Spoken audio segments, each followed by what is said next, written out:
കോളിളക്കങ്ങൾക്ക് തിരികൊളുത്തിയ അല്ലെങ്കിൽ വിവാദ ബോംബുകൾ പൊട്ടിച്ച ഗവർണർ ആരിഫ് മുഹമ്മദ് ഖാൻ്റെ കാലാവധി, അതായത് സംസ്ഥാനത്ത് തുടരാനുള്ള കാലാവധി നാളെ കഴിയും. 5 വർഷമാണ് സാധാരണ പതിവ്. ഗവർണർ പി സദാശിവം ആയിരുന്നപ്പോൾ 5 വർഷം പൂർത്തിയാകുന്ന ദിവസം തന്നെ അദ്ദേഹം പദവി ഒഴിഞ്ഞു. ഉടനെ തന്നെ ആരിഫ് മുഹമ്മദ് ഖാനെ കേന്ദ്രം നിയമിക്കുകയും ചെയ്തു. ആരിഫ് മുഹമ്മദ് ഖാൻ നാളെ അദ്ദേഹത്തിൻ്റെ കാലാവധി പൂർത്തിയാക്കുകയാണ്. ഗവർണർക്ക് ഇത്ര കാലമെന്ന് നിയമപരിധിയൊന്നും നിശ്ചയിച്ചിട്ടില്ലെങ്കിലും കഴിഞ്ഞ ദിവസം തന്നെ ഡൽഹിയിൽ രാഷ്ട്രപതിയുമായും കേന്ദ്രമന്ത്രിമാരുമായും ഒക്കെ ആരിഫ് മുഹമ്മദ് ഖാൻ കൂടിക്കാഴ്ച നടത്തിയിരുന്നു. അവരാരും തന്നെ കാലാവധി നീട്ടിക്കൊടുക്കുന്ന സംഭവത്തെക്കുറിച്ച് ഒന്നും പറഞ്ഞതായി ഇതുവരെ വാർത്തകളിൽ വന്നിട്ടില്ല, അല്ലെങ്കിൽ വാർത്തകൾ പുറത്തു വന്നിട്ടില്ല.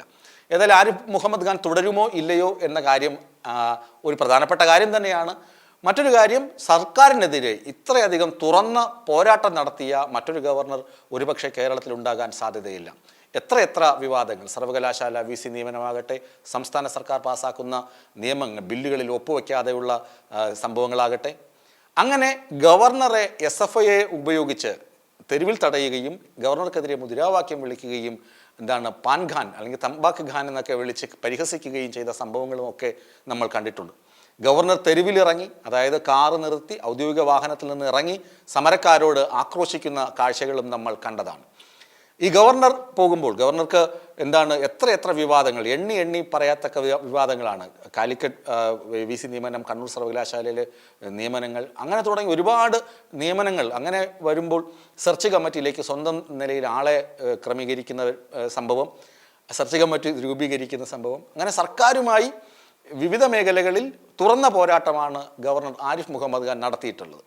അതുപോലെ തന്നെ വൈസ് ചാൻസലർ പദവിയിൽ നിന്ന് ഗവർണറെ നീക്കം ചെയ്യാനുള്ള സംസ്ഥാന സർക്കാരിൻ്റെ തീരുമാനം, അല്ലെങ്കിൽ അങ്ങനെ ഒരു സമീപനം വരുന്നത് തന്നെ ഗവർണറുമായുള്ള ഉടക്കിന് ശേഷമാണ്. എന്നാൽ വയനാട് ദുരന്തത്തിൻ്റെ പശ്ചാത്തലത്തിൽ മുഖ്യമന്ത്രിയുടെ ദുരിതാശ്വാസ നിധിയിലേക്ക് ആളുകൾ സംഭാവന ചെയ്യണമെന്നൊക്കെ പറഞ്ഞ് ഗവർണർ സർക്കാരുമായി ഒരു ചങ്ങാത്തം വയനാട് ദുരന്തത്തിൻ്റെ കാര്യത്തിൽ രൂപീകരിക്കുകയും ചെയ്തിട്ടുണ്ട്. ഗവർണർ നൽകിയ വിരുന്നുകളിൽ പങ്കെടുക്കാതെ മന്ത്രിമാർ മാറി നിന്ന അവസ്ഥയുണ്ട്. മുഖ്യമന്ത്രിയും മന്ത്രിമാരും നേരിട്ട് വന്ന് കാര്യങ്ങൾ പറയണമെന്ന് പറഞ്ഞ അവസ്ഥയുണ്ട്. ചീഫ് സെക്രട്ടറി നേരിട്ട് ക്ഷണിച്ചിട്ട് ആരിഫ് മുഹമ്മദ് ഖാൻ പങ്കെടുക്കാത്ത പരിപാടികളുണ്ട്. നയപ്രഖ്യാപനത്തിൽ ഒരു വരി മാത്രം പറഞ്ഞൊഴിഞ്ഞ സന്ദർഭങ്ങളുണ്ട്.